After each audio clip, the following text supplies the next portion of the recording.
Here we are, Harbor Advisory Meeting, September 14th, 2022. We accepted the minutes of the last meeting, and here we are for a summer update. And this is revenue collected so far. So the town moorings, we still have collected $1,200 for the year. We had a lot of people promising that they wanted to have a town mooring, and then it's all about showing up and then paying. So I have a feeling that So we got some, we have some people that either the boat didn't go in or they didn't make their plans. It used to be kind of come as you are and pay and here you go, but if people aren't going to hold up their end of the bargain, we're going to have to start charging, I would say, at the end of the season for the next season. I think that would be a good move to do on something like that. Chris, my question, what we're talking about, if someone doesn't show up, Yeah. who gets that? Is there a waiting list for moorings? We do have a waiting list.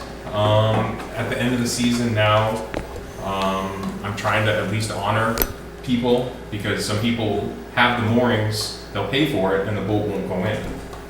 And so we're a little bit lackadaisical, I would have to say, with the people that are trying to, because the moorings are only good until about November 15th. And I want to keep a promise to people, but I think the way that we've been running it, we're going to have to probably change our setup where they're going to have to pay and then play as opposed to pay as you go. now, so it's 400. 400 So you've collected basically from 3? Yeah. Okay. Next is a state boat ramp, collected $8,275. 8,275? Yep, and that is on par with what we've collected last year. Usually the state boat ramp's pretty good for about $10,000. The one COVID year we had almost, I think it was 16,000, but I think everybody wanted to get out, use their boat and try to social distance.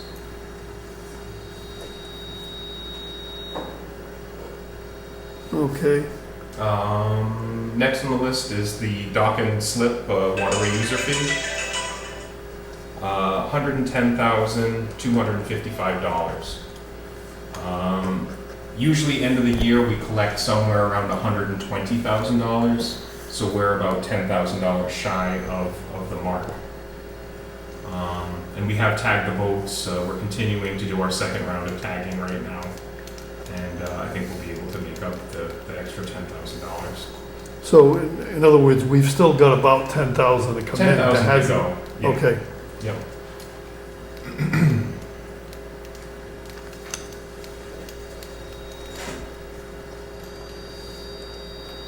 Okay. Our private moorings, we've collected $4,380. We usually get somewhere close to $4,700, $5,000 if we're lucky. So we're still waiting on collections? We're still waiting on collection, yeah. But the season's not over. We'll collect all the way up until December.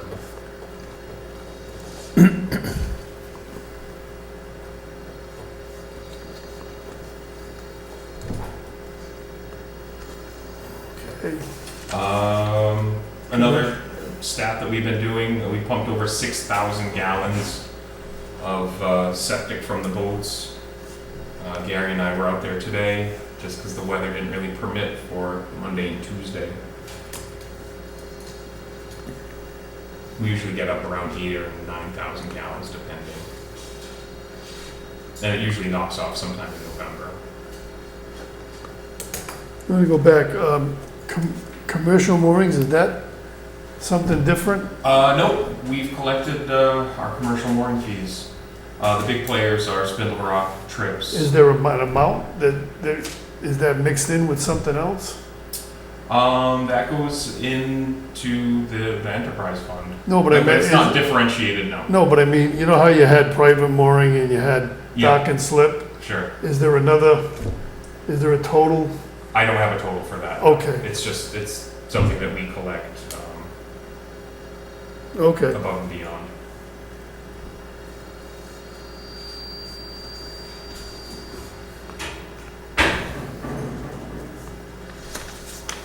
Okay. All right, next on discussion is gonna be the Federal Channel dredging update. We can start off with, we've gone through, I'm on my second project manager from the Army Corps of Engineers since the beginning of this. And I'm also on my second Bristol Aids to Navigation, which is the Coast Guard chief that sets the federal channel markers in Westport. So second for the Army Corps. Yep, and second for the Bristol Aids to Navigation. So if these people just retired or? They either retired, one of them retired, and then in Bristol Aids to Navigation, they move to different stations, so they're always cycling people. Does that hamper you at all? Other than having to start from zero with a new person, It does, absolutely. so it's a pain. Right. But luckily, with Senator Rodericks and Paul Schmidt, we were able to get up and tap Bill Keating, and Keating has called then the Bristol Aids to Navigation and was making a stink as to what was going on in Westport. And so the new chief, Nardello, that I'm dealing with from Bristol Aids to Navigation, is saying that William Keating is putting a lot of pressure on me as to what's going on in Westport. I said, you're putting a lot of pressure on me from the people in the town not being able to exit the river or enter the river. There was no hard feelings, but he said, well, you're doing your job because the right person is putting heat on me, which is nice. Have they done any more soundings of the area? The Army Corps boat was here, I think sometime in August, doing more soundings. So the best that we're doing right now is that we are just having people run channel marker 20 to 12 in more or less a straight line. The channel in the Westport River in the 50s was in the location that we're running right now. I talked to Chief Nardello from Bristol Aids to Navigation. He told me he's not really a big meeting person and that he's a more get things done person, which is nice. It's a nice thing to say. But he's come down, he's taken soundings of the, what I'll just call auxiliary channel from 20 to 12. And the last conversation that I had with him, he said that the Army, he didn't have anything stopping him from putting the channel markers in that auxiliary channel. But for somebody that says that I'm the person that gets things done, it still hasn't happened. So the Army Corps did some soundings? The Army Corps' boat was in Westport, yes. Okay, and Bristol Aids did their own Did their own soundings of 20 to trying 12 to or find good 12 water. to 20? Yep. He says, if I can find good water, he said, I don't have a problem marking it. Okay. I put a call out to him, I haven't heard back, most recent. But from what I gather,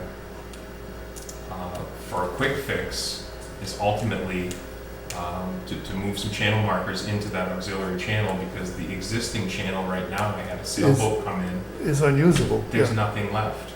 Yeah. There's nothing left. Now, that would have to be posted to the Notice to Mariners if they move those Oh, absolutely. markers. Oh, Yeah, absolutely, yeah. Because right now it's saying Yeah, beware, you know, yeah. basically. Well, And- is there a notice from Mariners now? Saying Well, don't use the it's in channel? there, but it hasn't changed since, let's say, April. It just says from, I'm trying to remember, it's something about 16 to 20. Yeah. There's constant shoaling, and then it says over the entire, they're shoaling over the entire Westport River. So, Mariners use caution. It doesn't say that, Yeah. That's there's where- zero water or, less than 2 feet of water. Right. Sure. which, Well, I mean, any river that has a bend in it, or an oxbow, or whatever you'd like to call it, there's a If- cutting edge and a building edge. And as that channel moved, it was cutting and building behind itself up into the Spindle Rock dock, and at this point in time, it's pretty much sanded itself right up to the dock. And as for good water over there, the Army Corps, in the inception of putting a federal channel in the Westport River, had to make a decision at the Lion's Tongue, because there was a spit of sand, which we'll call the Lion's Tongue, and there are two channels on either side of it. The channel that was closer towards the Spindle Rock shore, or the channel that was further out, maybe where the channel right now is existing. And the Army Corps chose to go with the inner channel. From what I've heard in History's Mysteries, they had to blow up some rock to get the channel in there. And it's going to be the Army Corps' decision, of course, with maybe some local knowledge and some other, opinions that are out there, as to how we're going to solve this solution. The solution right now is to, we found good water, let's mark it. The other solution is try to come up with a multi-million-dollar event to dredge the channel that has filled in. so who ultimately makes that decision? Is it, That's going to be up to the Army Corps. so they've got to okay moving Well- those markers, right? I don't think so. I think I don't think so either. they're overlapping. Yeah, I think there's something, because If they put a channel in, they have to maintain it. If it moves, it's considered a different criteria, and it's pretty much state local aids navigation adjusts it. I give an example of Chatham, Mass. yes, Wanchese, North Carolina. Wanchese, North Carolina. They move them every day because they get live sand. so is this like something local that we would do, or is this, Yeah, we've never got that far, but Okay, yeah, but that's that's- what we're up against. okay, And we're probably gonna have to follow the footsteps of North Carolina and the Outer Cape. I have a feeling, and here's the young guy saying, I have a feeling, but the channel, it's a cyclical event where it forms, it cuts, it builds, it moves, and then something behind it, there's this whole cycle to the whole thing. Not to say that there aren't other factors that change what happens. The jetty at the end, of course, Charing Webb Beach is now deteriorated. We're seeing swell that's coming into the river like we've oh, never there's a lot seen of before. swell, yeah. Every swell and wavelength carries a particle of sand with it. And the more swell that comes into the river from a deteriorated jetty is going to move the sand a lot faster. And I'm no specialist on this, but it's just kind of how things work. I mean, we had a lot of storms last winter, so that's, It's accelerated what's going on. The formation of this new, what I'll just call auxiliary channel, at least we have that. Because I'll tell you what, the If Army we Corps of didn't. Engineers is looking at us, well, how are you gonna come up with the money? We're looking at them like, this is your channel that you need to maintain because you have maintained it in the past. yeah. And of course, everybody's, with inflation and the whole thing, everybody's crying budget problems. But at least we have some sort of solution that we can mark. So their For original, they were talking about dredging 23? That was the first Army Corps of Engineer chief project person who is now no longer, and we're on our second, William Kavanaugh is who I'm dealing with right now. The previous supervisor of the Army Corps projects, that was something that he threw out there. So the date now is up in the air. The date now is, who Yeah. knows?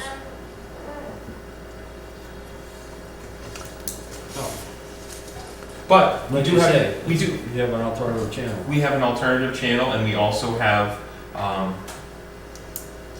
Senator Rodericks, Paul Schmid, and William Keating on our side to make this happen. It would be awful nice if they marked the channel. Well, that's my feeling, that we should have some kind of Yeah. marking. I mean, people are going out all the time, it's not a problem, but well, actually it is in the night. it's still a bit of an issue, but the people coming in here cold don't have a clue.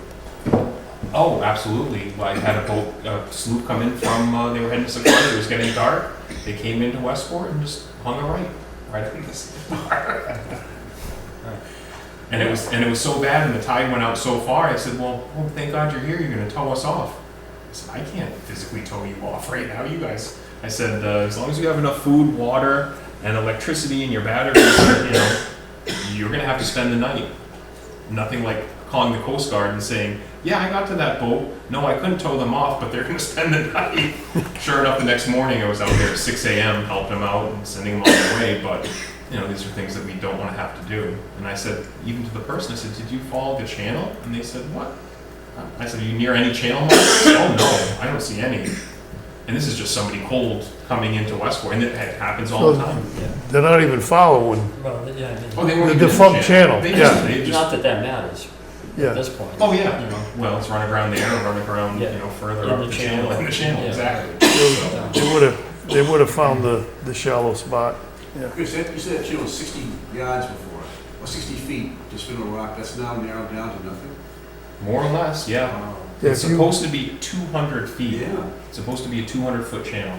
And now it's, at that 17 over there, it's There's nothing left. Yeah. And a foot and a half on, on a good day at low tide. on a sunny day, and you have your polarized sunglasses on, Oh, you could, and you're in the auxiliary channel, looking over to the Spindle Rock main, looking over there to the federal channel, it's a joke. You're like, why is this even marked? yeah, you got that, you can see that sand tongue, And right? it's just, and it's too little too late. Mr. The person from Bristol Lakes Navigation, is saying that I'm like, get work done kind of person.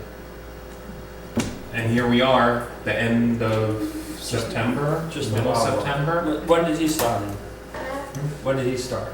I believe sometime in July. But, we are lucky to have that auxiliary channel. So, the thing is that we need to get the channel moved and then figure out some sort of course of action for what's gonna happen next from the Army Corps of Engineers to say, are you guys really gonna shovel sand uphill and open up the old channel? Or do you want to continue with this channel that's formed? Yeah. And that's ultimately that's up to them. Now, who would move the channel? Would it be Bristol Aid? Bristol Aids Navigation, yep. But they wouldn't fund the dredging project. No, No. of course not, no, I understand that. That takes multi-years to get just in place. Over at this, And this thing moves, well, not weekly, but monthly. But right now, it's pretty well established. It's been 2 years where it is now. yeah. Yeah, and it seems to just be growing in the same direction. Mhm. Yeah, it's just heading north, charging. Same amount of water has to come in the river no matter what each time. Yeah, it's So gonna push its way through It picks its spot. somewhere, yeah. Chris, if we took another aerial picture, would it be different from the last one that you got a month or two ago? I don't think that it would change that much. No, we haven't had that much storm action. We haven't had much of anything. Well, you take aerial photographs and you look back at the old channel, but you look at Horsetack Beach was a lot more beach. And you're looking Yeah. at Horsetack Beach Yeah, sand. all that cobble was covered with And then sand. when the jetty broke open on the inshore side of it, north side, now there's nothing stopping lateral motion of sand on the beach from going right into the river. There's big patches of sand way up the river, opposite your place out in that big flats out there. Yeah. Yeah, It's white. It's coming up to me too. Yeah. I'm down to like 4 feet, 3 feet. Is that the jetty that's off of Bovis Beach? That's- Yeah, Yes. yeah. It was all crumbled down, it's been broken down? Well, it's broke through on the inshore side of it, so there's actually kind of a channel there now too.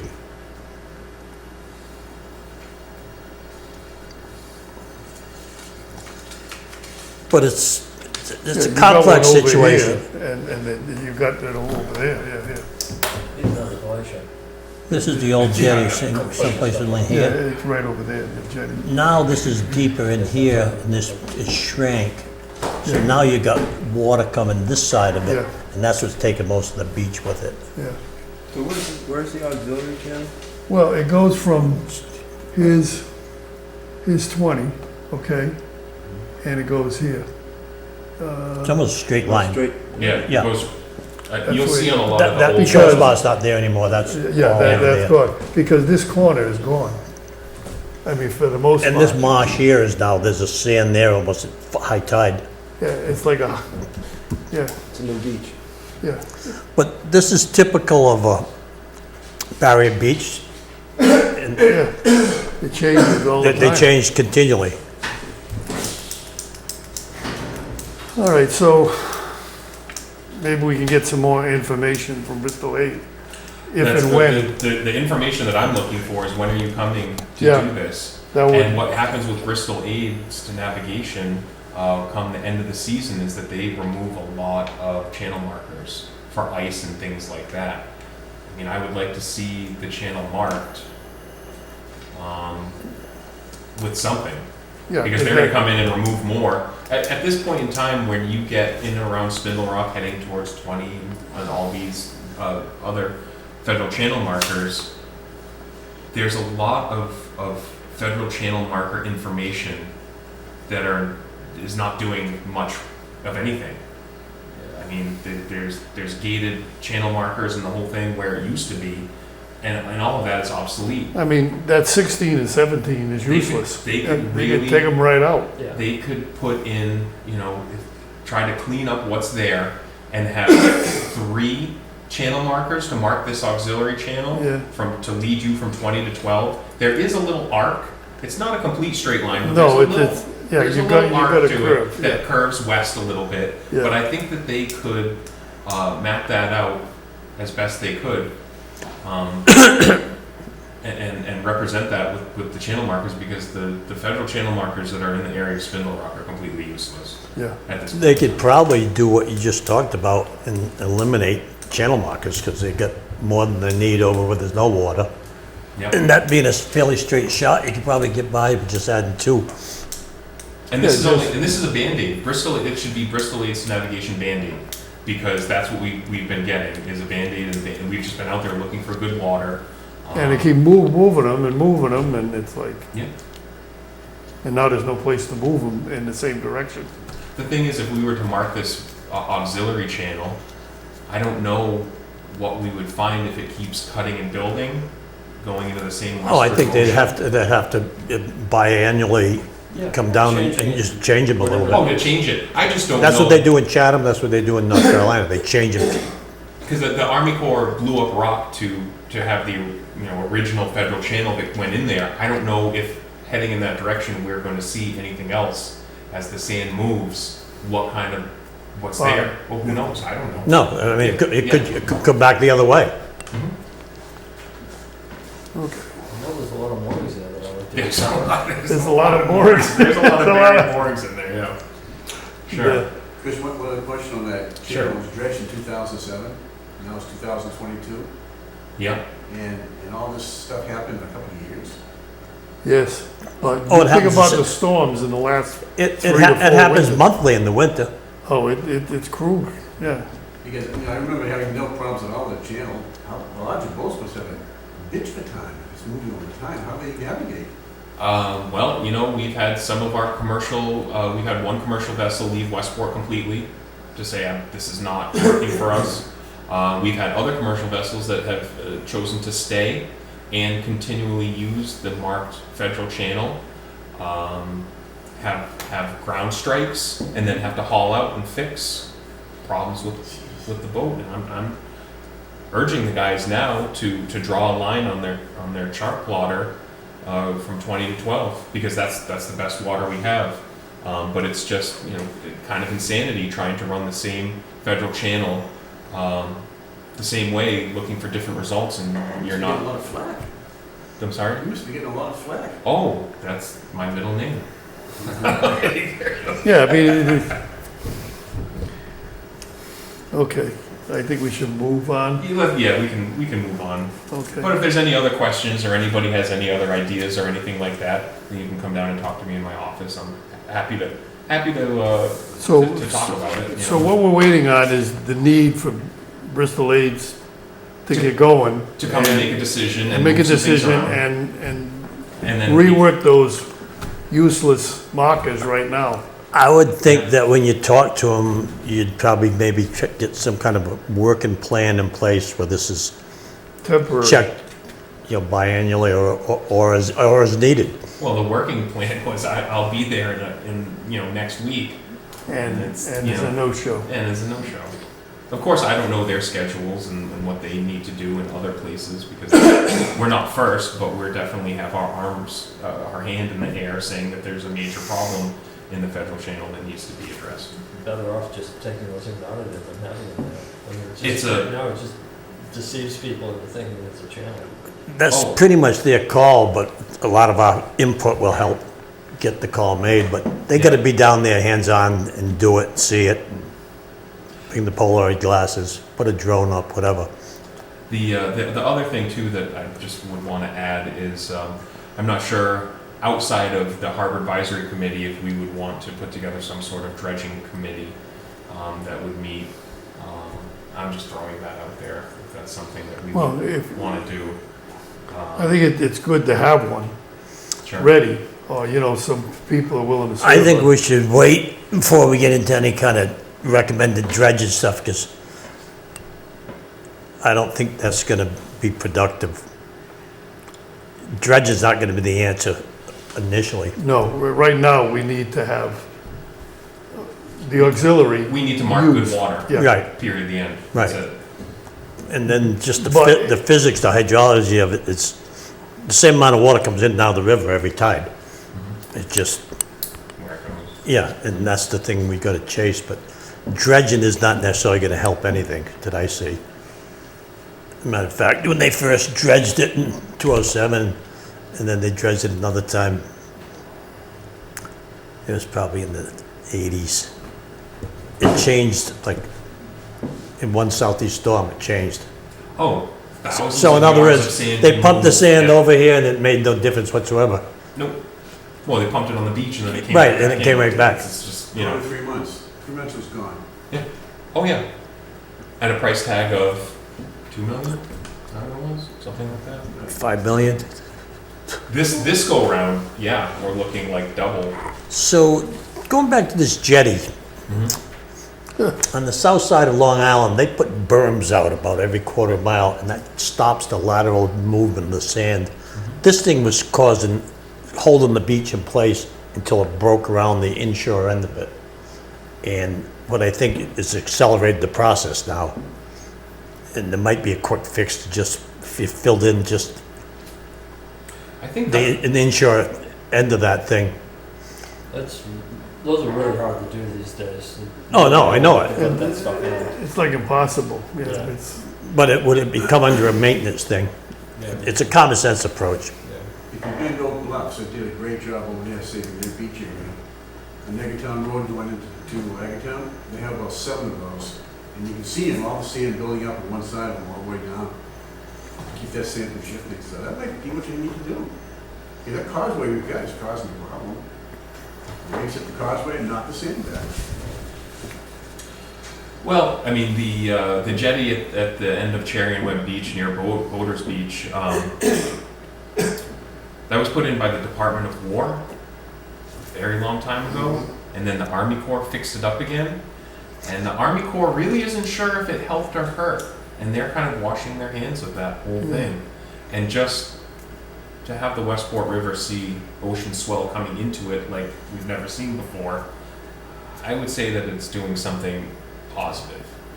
But of course, I'm probably wrong, and we need a $400,000 feasibility study to take a look at it, something like that. yeah, the experts, And there you go. the experts are gonna get paid. Yeah, the experts will get paid, and Nothing's we. gonna happen without that study. Oh yeah. Oh, you're not going to move No. forward Yeah. unless you want to go down there with a 10-wheeler and a backhoe.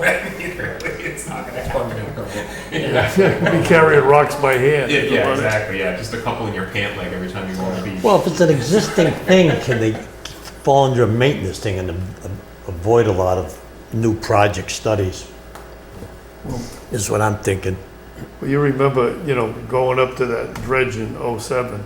I mean, all the talk about, we talked a lot about this jetty, and it was Even then, they were. It was no, like they didn't they- want Army to touch engineers it. doesn't want anything to do with the jetty. No, they didn't want anything to do with it. Sure. Okay.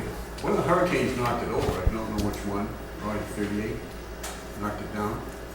Probably put a hurting on it, yeah. Yeah. Let's move on to. All right, yeah, let's the- move on. The mooring thing? Yeah, it's come to my attention, and I've also had a few phone calls in the office to permit moorings for East Beach trailer residents. As you drive down East Beach, or you're coming off of Gooseberry, looking along that shore, there are some markers out there. Some have floats on them. Some have jet skis on them. We've yet to have there might have been a skiff or two for like a night on them. Okay, they're over in that like cove area? Yeah, but it's not really a cove. It's not a protected cove. It's not protected. It's Yeah. like, wouldn't want, why would they want the mooring? I mean, I don't get it. Well, because it's, they're there for the season and they want to put a little boat out front. The problem that I have is it's very difficult for us and dangerous if a boat were to break free, sink, or something like that. Where's it gonna go? Yeah. Well, it's just getting there. We leave the harbor, go through the Chickens Channel, around, all that stuff. When you get wind and tide, the tip of Gooseberry is a very dangerous place. Could we as a committee just declare the East Beach area as an unsafe mooring area, period, I would, and see what happens? I think that we would just have to do a little. I mean, I'd love to do that, sure. That'd be But- great. Yeah, I mean, But it's that's not what we're talking about. I'm just trying to keep Yeah. it simple. We would have to see what other towns would do for oceanside moorings, and I can't think of any. No, I can't either. It's, I mean- putting a mooring in the ocean is It's- ridiculous. yeah. I mean, well, what are they using for sinkers there? Is that under the purview though of the harbor master? Excuse me. Is that under the purview of the harbor master? But he gets the Yes, call when they break that's- loose. No, I mean, having boats there, allowing moorings there. Oh, well, we're trying to come up with something. I think the state's the only one I that think the does. state has control, because they were talking about putting a jetty out there, sinking a line or two to break the water coming in to protect the road, and the state said, nope, doing nothing, Yeah. so. Yeah. So I mean, just if somebody wants to throw a few cinder blocks out there and have a floating raft, I don't even want to say have at it, but But that Once breaks you- loose, who's it gonna hit? oh no, I'm just talking a cinder block and a rubber raft, like a pool float that you Yeah, might- in the tube. something silly like that. Yeah. Okay. The liability factor, if you allow them to do it. Oh no, yeah. Well, that's where we're Well, here to just Yeah, I'm not, I think to bring the John subject said up and say. unsafe because I oceanside moorings. are I just say that the Shellfish, the Harbor Advisory Committee feels as this is an unsafe mooring area and leave it at that. Yeah. You know, Yeah, I mean, if you wanna push it, you push it, but, Yeah. I mean, that's just a common sense approach. No, it's just come to my attention that there's people wanting moorings oceanside. I'm not really for it. And I think it's a bad idea. No, it's absolutely. totally impractical. And then if you're gonna do a rescue, you're gonna go out around chickens. They put, men and equipment at risk. oh, absolutely. Yeah. Yeah. So that's. I'm gonna say no, we take no action on that at this point. We just say that it's I unsafe. make a motion, if I can get a second, that we recommend that, declare that, recommend that the East Beach shore on the ocean side is an unsafe mooring area, period. Okay. I don't know if I gotta I'll get a just second. say any oceanfront areas, Yeah, non-moorings, is an unsafe mooring area. yeah. So we'll say oceanside moorings. Technically, that's Buzzards Bay, by the way. Yeah, so, It may throw something interesting at you though, because 2/3 of that land off that beach is actually owned by the people who have the property on East Beach Road. They've lost about 2/3 of that lot, so I'm not sure if that land's gone now because of the water, or do they still own the rights to it? Well, you get strange deeds in Massachusetts where they own so many rods into the waterway, but they can't prevent shellfishing and fouling and people walking below the high tide mark. But They may throw an argument at you saying, well, we own that property, the water's on, why can't we put a mooring on it? So I just thought that- well, the answer would be we wouldn't give them permission to put a mooring there. You got to get permission for a mooring site, and we as a board just- feel yeah. that's an unsafe area. And you know, Yeah. if they take it above our heads, what are you going to do? Oceans and bayside moorings are unsafe Yes. for moorings, yeah. Ocean- Or even, Unsafe areas. or even off East Beach Road. Yeah, Just specify that area. Ocean and East Beach.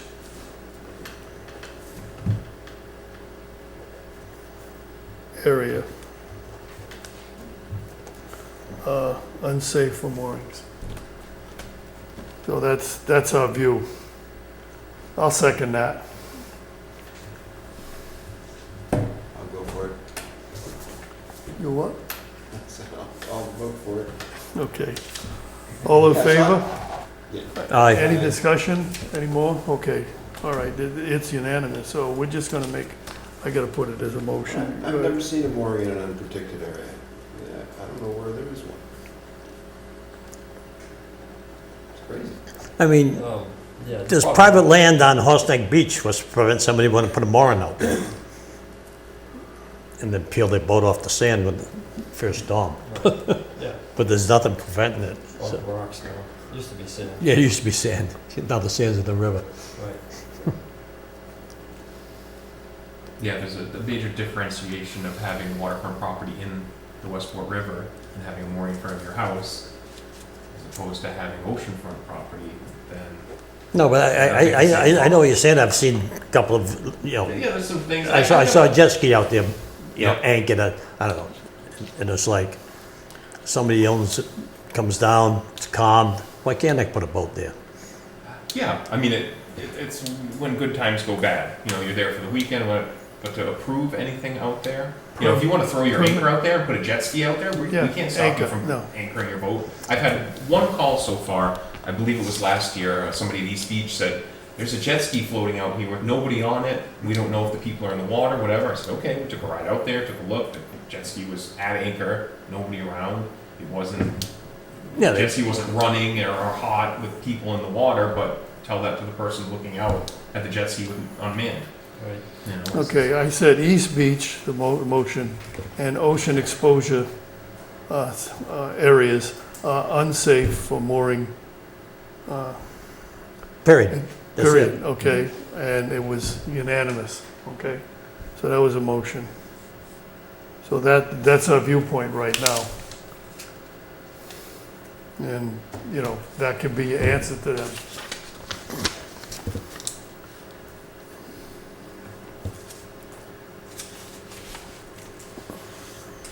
Let me do a little other research too, you know, before we want to add this to our regulations.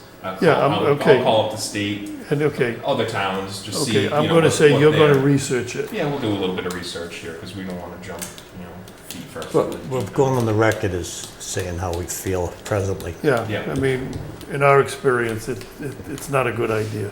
No. Well, besides Point where they dive, if they have that beach area exposed to the ocean, there are no boats there either, all on the shore. They pull them up. Where's that? It's over by the, where the tent used to be, in the Green Mansion, there's a beach there, and the property owns about the whole beach, and there are no boats anchored out there. We have friends with the place over there that we visit from time to time.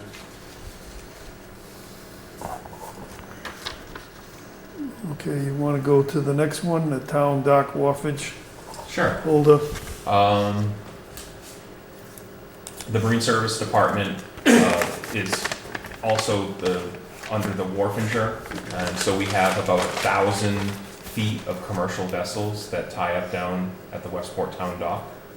And we do have a booklet of rules and regulations of things to just keep order down there and keep the progression of wharfage holders moving forward. We also have a waiting list for small boats and big boats that are down there. And we do not have anything in our rules and regulations for the death of a wharfage holder at the town dock. And in talking to other wharfingers that have worked here in town, and my own moral compass of trying to look out for the commercial fishermen and their family and their legacy, because most commercial fishermen are born into it.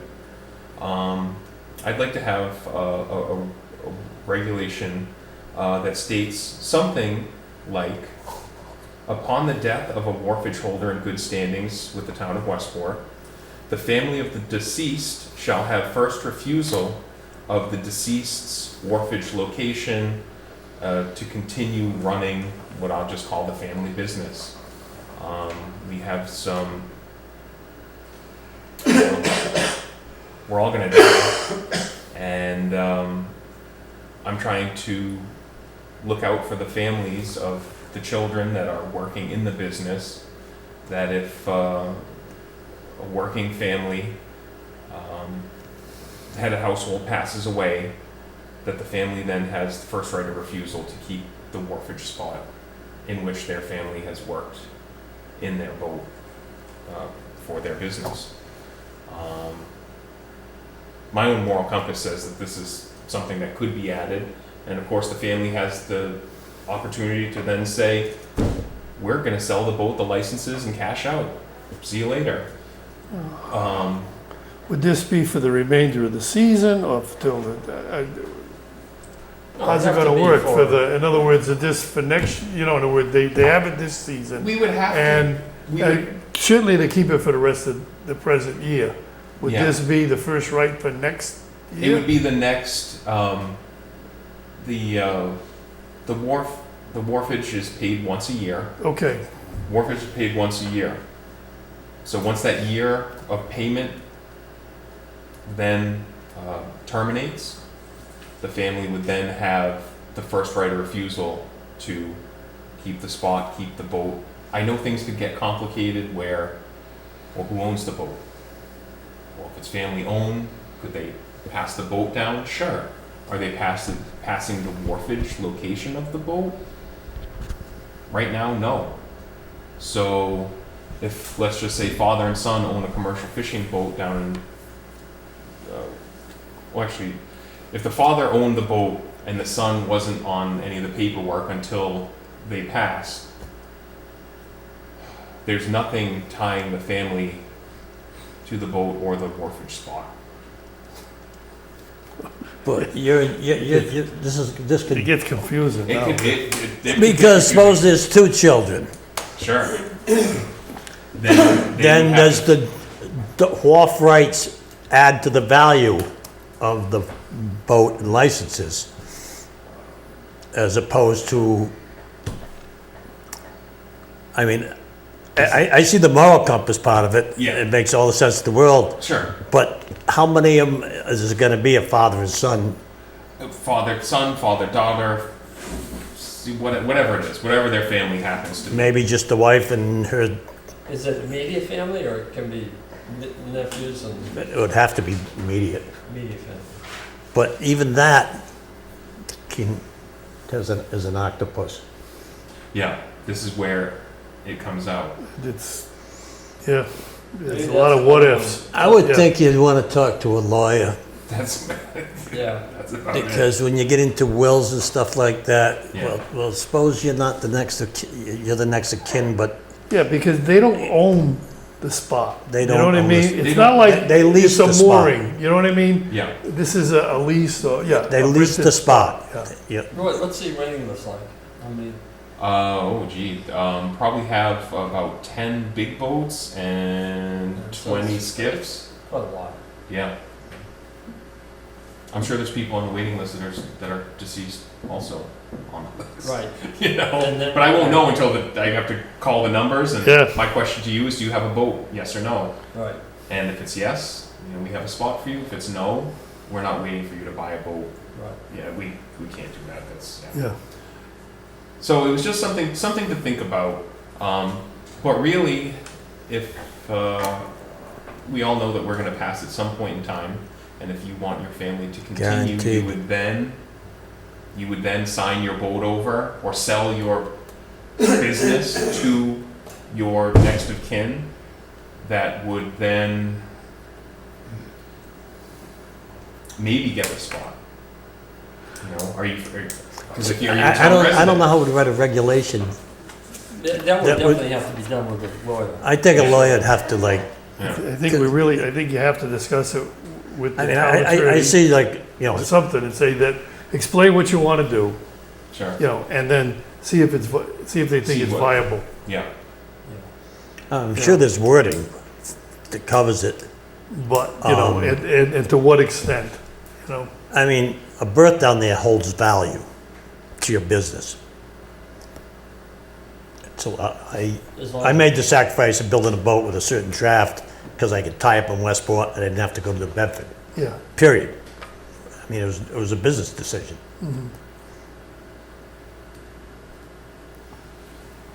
Well, I guess we'll do our homework on this one too. Well, I think we gotta knock on You're some gonna doors. need- I'm you're not a gonna- lawyer, so Yeah, I'm, no, I don't know. Need- but need- I think there's gonna have to go I'm gonna somebody, just say, need more research, legal research. legal. Yeah. Okay, rate increases. You had Sure. the current, why don't we go through what the current ones are, and then okay. Sure. So the waterways fee, Yep. waterways, is currently $450, right? Yes. Per foot for boats in Okay. Westport waters Okay, for more than so- 2 weeks. What do you want to do? So then private mooring? Private moorings would go from 15 to 20. Okay, so I'm just Yep. gonna say private mooring, Yep. currently $15, right? Yep.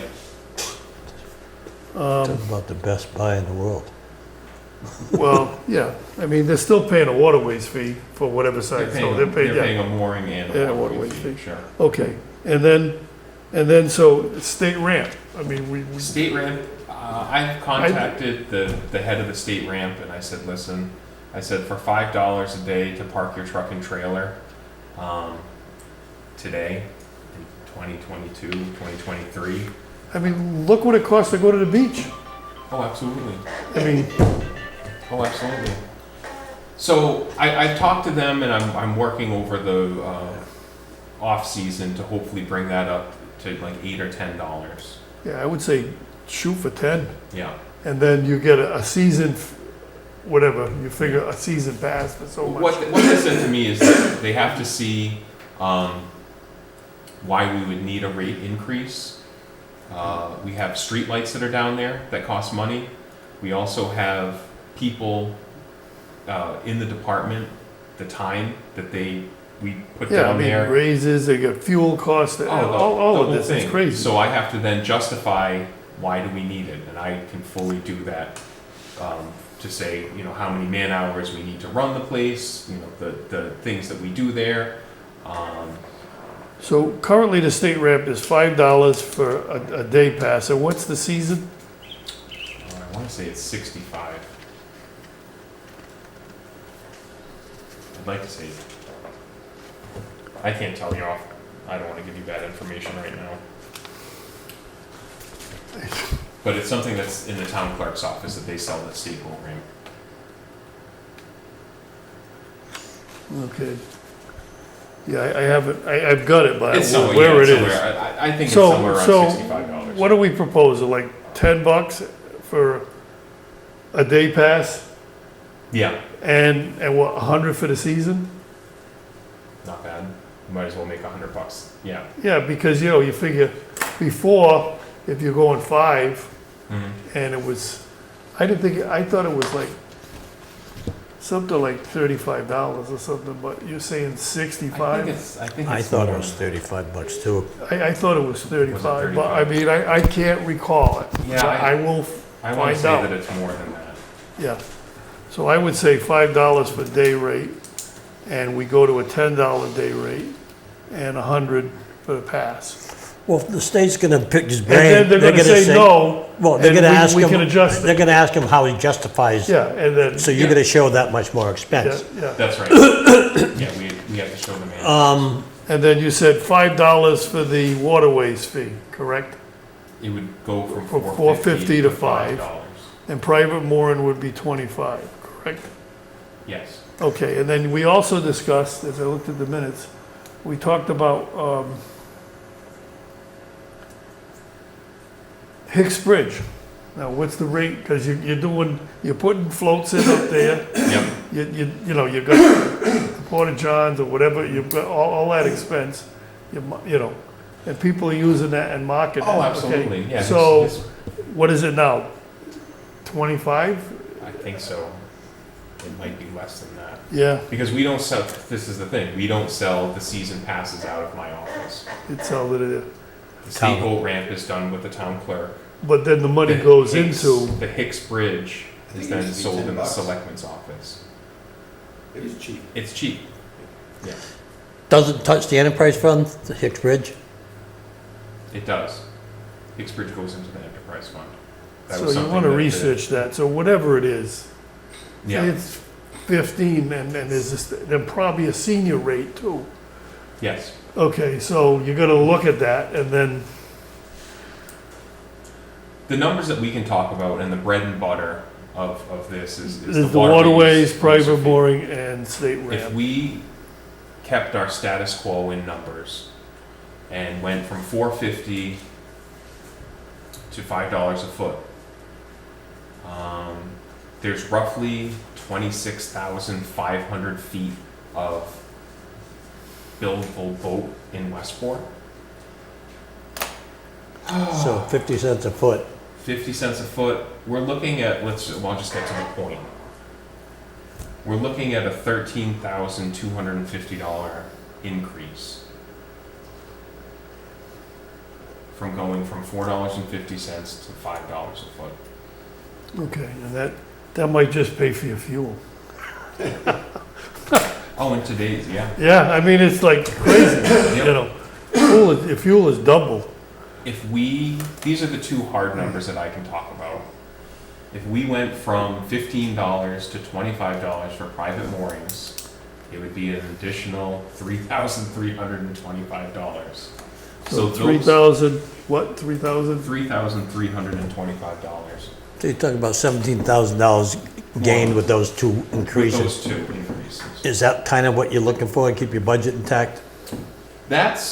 I'm just trying to, because the way that the enterprise was run is that we want to make a little bit more than what we have to, but not much. It's a break even. Yeah, it's you a want to break come out in even- the wash. You It's a don't want to break have. even yeah. operation. That's what I was leading up to. The problem that I'm having is a major component of the budget is indirect costs for all of the other departments and things that then bill us. That number is somewhere for indirect costs, $55,000, I think. The FY '23 budget for the Harbor Master Department was $130,000, Yeah. somewhere in there. Yeah. Okay. So we're bare bones for $130,000 to have somebody on call for rescue situations on the Westport River, 365 days of the year, 24/7. I think that's a bargain to have. a rescue. And if you go in the state ramp, if you go $10 and then whatever we decide the Whatever season that's- fee is, Whatever that's going to come out. that would come to roughly double of what you're getting now, Yeah. okay? Let Correct? me ask you something about the boat ramp, and we store the pump out system there. That's on state land, It's a tight tank. tight tank. Yeah. Do they bill you as landlord for that, or is that just a permission deal? Nope. I've never seen a bill for that on their property. I mean, it works. Well, you're with- talking about hidden expenses and costs from, I was just wondering if that was an expense. That's not an expense. No. That's not an indirect. No. I mean, because it is a state, the Clean Vessel Act or the CVA is a state-run operation with a Right. tight tank on state land. It's federal money, isn't it? I believe it's state Clean Water Division of Act? Marine. It comes from the federal, but then, It- because it's Clean Vessel Act. It might come from the feds and then go to the state, and then And the then they state gives it disperse. to the town. And you then know, the they- whole pecking order of Yeah. the whole thing. They feed the fish. But we've never. Oh, okay. Oh, thank you.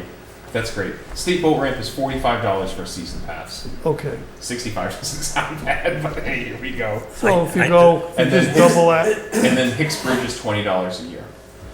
okay, so, Thank you, Bob. thank you. The, So- Hicks Bridge, just, I was driving by there today, I noticed that somebody's keeping a boat there full-time, 24 hours a day.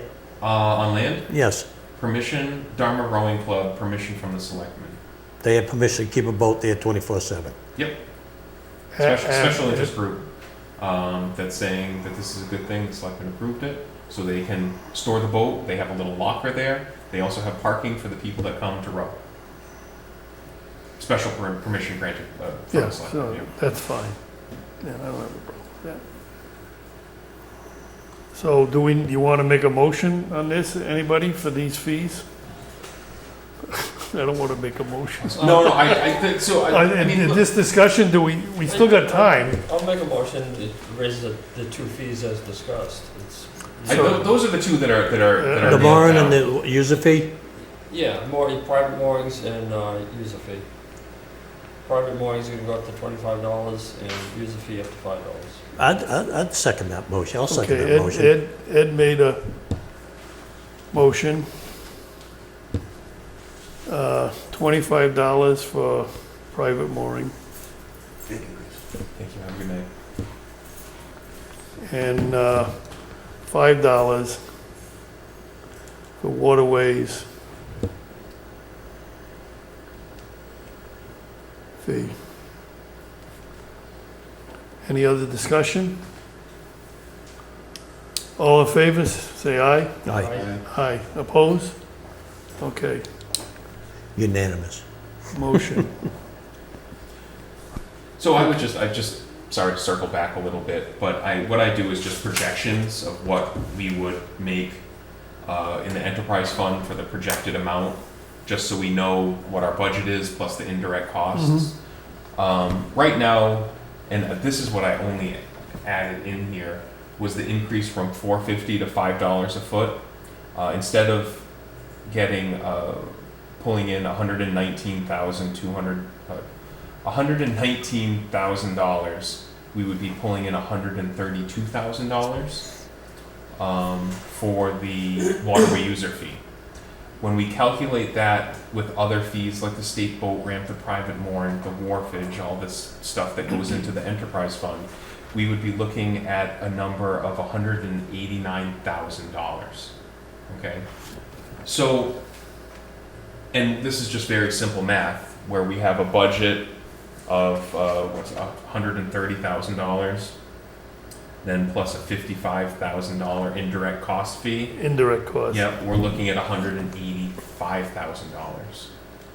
So are we break even at that point in time? More or less. Is this projection always 100% accurate? No. But it's ballpark. But it's ballpark. Yeah. And as long as we're a little bit over the break even, that's kind of the way this whole operation has been run. I mean, we could be money hungry and pull in, twice the amount that we need to use for rainy day kind of stuff. We haven't come to that sticker shock or need yet. Yeah, I mean, think, it's just, I think what you gotta do is just research with the state what we can increase yeah. that for. Maybe it's not $10, maybe it's $8, you know what I mean? Oh, yeah. Whatever it is. The thing is, we haven't had a rate increase And for the waterway user fee 3 years, 4 years, 3 years. 3 years? Yeah. So we haven't had a rate increase, and it's 2% a year. Now, in today's world, is it more than 2%? It might be. So we're playing catch up right now with this $4.50 to $5 a foot. Do you shut down the collection part of the state boat ramp during the winter months? No. Or Nope. somebody's over there duck hunting in January, Yep. they gotta pay the $5. Yeah, I do get, I mean, of course we get everything dealing with the public. Oh, I was gonna pay for the boat ramp when I come back and leave. Okay. Yeah, I didn't think that you guys collected in the wintertime. Mm-hmm. Okay. You know, this is so, you know, so we get Well, all yeah, this you stuff know. all the time. Kick- But yeah, no, as long as there's people that are wanting to access the water. Hey, your we pocket keep trailer we keep there. envelopes there and you the know, whole thing. and, you know, you park your car there, you put your kayak in, what, you should be paying for the ramp. Yeah. It's that simple. Yeah. Okay. So I think, yeah, with those two increases, we can feel comfortable. I'm not sure exactly what the state is gonna feel with going Well, from that's why I say $5 we, to $10. this, this motion we're gonna, it'll stay until we figure out, We have a deadline to get this to the selectmen. I believe it's in December. yeah, so we've got time. We can Yeah. meet again, But we've got this out of the way. yeah. Yeah, we'd like to circle back again to other places that we can add, whether it's a state boat ramp, the whole thing. I don't think we need the selectmen's blessing to the state boat ramp. That's No, the state. So, you know, other things that we would want to look at, and even with the town moorings, you know, $400 to $600. that's a deal, yeah, I mean, come on. But the problem is that we don't offer parking, we don't offer anything. You know, those moorings are really for people that have the ability to access that boat locally, and a place to park and a place to access. Yeah, but it's less than half the rate of, I mean, it's Oh, way, absolutely. it's Oh, like a absolutely. third. Yeah. Oh, yeah. It's a third Pocket of what the going rate is. Park at the state boat ramp. I Yeah, tell you what, for what a brand new mooring costs, to Yeah. just put a brand new mooring in, yeah, it's crazy. it's not covering it. And I don't know what we would want to, if we would want to creep it from $400 to $600, something Yeah. like that. I think $600 would be reasonable. Yeah. I don't But that's think something that's I mean, that's not a lot of money, but it's covering costs. When we go to the selectmen with these rate increases, I'd just like to have everything together. Well, that's why I ready to say, go. I we don't wait wanna till have to we, go back again and again and we again. wait till, let's say, early November, Yeah. and then we see if we got the other things straightened out. Sure, yep, and then we'll just go with them with a proposal. And really, I mean, without having the fee increases for 3 years, it's time. And we've all seen what inflation is doing right now.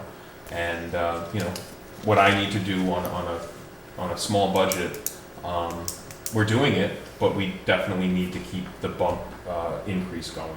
Yeah. Okay. We want to meet again in like a month? Sure. Okay, so I'll, Yeah. middle of October, are you still here? Yep. Or you walking to Florida because it's too expensive? Yeah. Yeah, we're gonna Too go- expensive we're to gonna go fly. in January.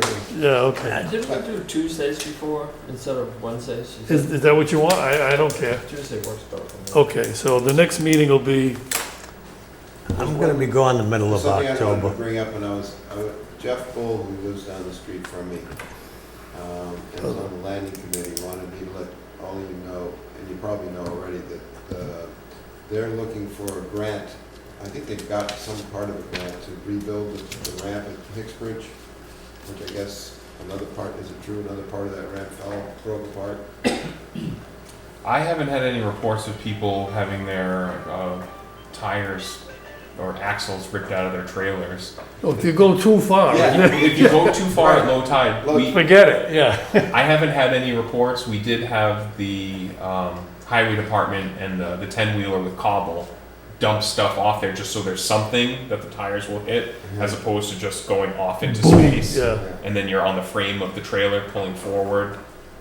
and things are gonna I don't break. know where they're asking for this money, but it's a lot of money. I think it's, you know, almost $1 million, $500,000. I can't remember what it was, but it was a lot of money. He just wanted the committee to know that they're in the They're looking into process. doing it, yeah. They're in the Okay. process of trying to get the money, and, Yeah, it's probably Seaport grant money for something like that. so I assume at that amount, they're gonna be doing more than just pouring new concrete there. Yeah, I would imagine that they would. The problem that worries me is that the harbor master department is the ones that have to remove the floats and add the floats. And right now we have 3, 4, 6 like separate pieces that we take apart. The highway department comes down with forks. We put it in the parking lot. Here we go. If we then have a very complicated aluminum gangplank system that's going to take more than 2 guys and a fork loader to move this stuff in wintertime. It's a very precarious area in the sense of if you build something that is too big and wild and takes a long time to take apart, and even the pilings that we have in right now, we get ice damage every year. Coming up. So I would hate to see some sort of project built in a grandeur state Well, that then gets pulled out with ice, and then come springtime, we gotta- who are you gonna get there to put it back together again? Well, you should talk to the, I don't know who the chairman of the landing committee is. but- Sure. Yeah, but that's just because The state boat ramp's permanent. Up there, it's gotta be temporary because of the ice. Yeah. Yeah, It's And just, it has to be. oh, I'm pretty sure, yeah, I don't know what they plan on doing, just That's it. But the amount of money you're talking, it sounds like something substantial. might be something pretty nice, except Yeah, I just hope they impractical. don't have to do the handicap thing and all that stuff. Well, I mean, Because that's when it gets, I'm sure they will. Maybe that's, that's what it is. because that's what it'll cost $1 million. oh yeah, if it's all Well, I built mean, in I- aluminum and I don't know, I'm not saying that they shouldn't, I'm just saying that that's what costs a lot of money. yeah, I would just hope for a design that is easily detachable for wintertime, and also isn't too many pilings that then have Get knocked out every year. get knocked out every year, because then who's gonna come and They'd probably have to change them to steel. I don't think the wooden ones are really precarious right there. Okay, I'm gonna set tentatively the next meeting Tuesday, October 18th. I probably won't be there. Okay, 6:30. I probably am available the last week in October. Is 6 o'clock okay, or 6:30? You wanna go 6? Is Yeah. 6 good? I got small kids there. Okay, 6, okay, I'm, Everything's accelerated I mean- earlier for me. John, you here in early November then? Yeah, the last week in November, it'd probably be like 24th on. So you wanna push it? You wanna push it back? Yeah, yeah, Okay, let's- otherwise I won't be able I to will make be it. Okay. the last week of October. Yeah. Last week of October, I can make How about the first week in November? even better. So November 1st. That- Sounds great. That will get us, it'll get me enough time and us enough time Okay, to make proposals to the selectmen, get it to the selectmen before the turn of the, okay, Yeah. November 1st, Tuesday, at 6 PM. Okay? Okay. All right, Make a motion to adjourn? I'll second. all in favor of adjourning? Aye. Aye. Okay, adjourned at